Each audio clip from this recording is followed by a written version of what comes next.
Bob Menendez is going to try and make this a debate about Donald Trump. That's because he doesn't want to talk about anything about his record of corruption and failure. The reality is, I understand that there are people in our state who are disappointed, and I apologize to them. But I also want them to look at my totality of service, of standing up for the people of New Jersey. You know, cancer is not cheap. There are thousands, hundreds of thousands of patients that are alive today that wouldn't be alive if it's not for Celgene. In fact, we have a cancer patient with us today that's alive because of Revlimid and Celgene's products. Celgene's invested billions of dollars into research. In 2017 alone, 45% of its revenue was put back into research.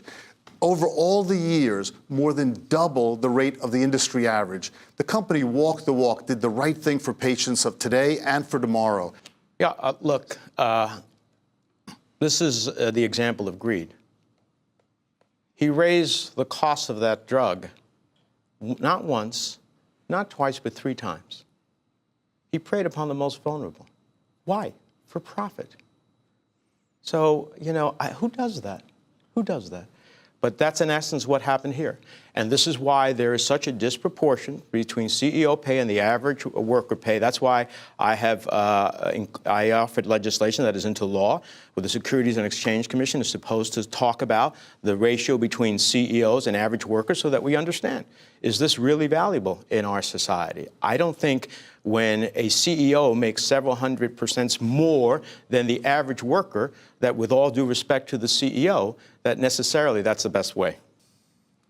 No, I'm not a Trump Republican. I'm an independent Republican. I've been independent all my life. First in my family to go to college, the only person in my college class to go into the Marine Corps. I went to a company that had 6 weeks of cash left, and everyone told me not to go there. I don't support the president on offshore drilling. I don't support him on the failure to support our infrastructure here in New Jersey. I don't support the tax bill with a $10,000 cap on state and local tax deductions. I'm pro-choice, pro-marriage equality. I'm a leader. I'm not a follower. I'm going to go to Washington and work with Democrats and Republicans to put the people's issues first as opposed to party and politics. And that's what we need. We need people who are going to be leaders and independent leaders, and I'm going to be that independent leader. Let's be clear. We're talking about something that was 40 years ago, and something where Princeton, when I was there, was 75% male and only 25% women. I regret that I was not assertive enough to accelerate the full integration of women into Princeton, but my track record is clear. At Celgene, we hired more women than men. We promoted women at a faster rate than the overall population.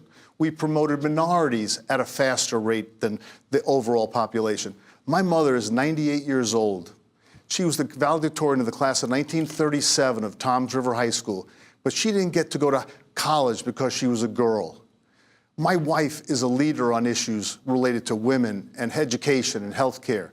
My daughter is 27. If anybody discriminated against her and didn't give her an equal opportunity, there's no way I couldn't fight any harder. So I do believe in equality, and that is what my track record says that, and I'm committed to it completely. And you? Every fact checker, not that I say it, every fact checker has disputed it, has said it's an outright false. It's a lie, Bob. It's a lie, and you know it's a lie. You know it's a lie. I didn't interrupt you. Don't interrupt me. You know it's a lie. I opposed Trump's right-wing Supreme Court justices. He endorsed them. He will be another vote for Donald Trump. I will stand up to Donald Trump. And because this election has never mattered more, I ask you for your vote.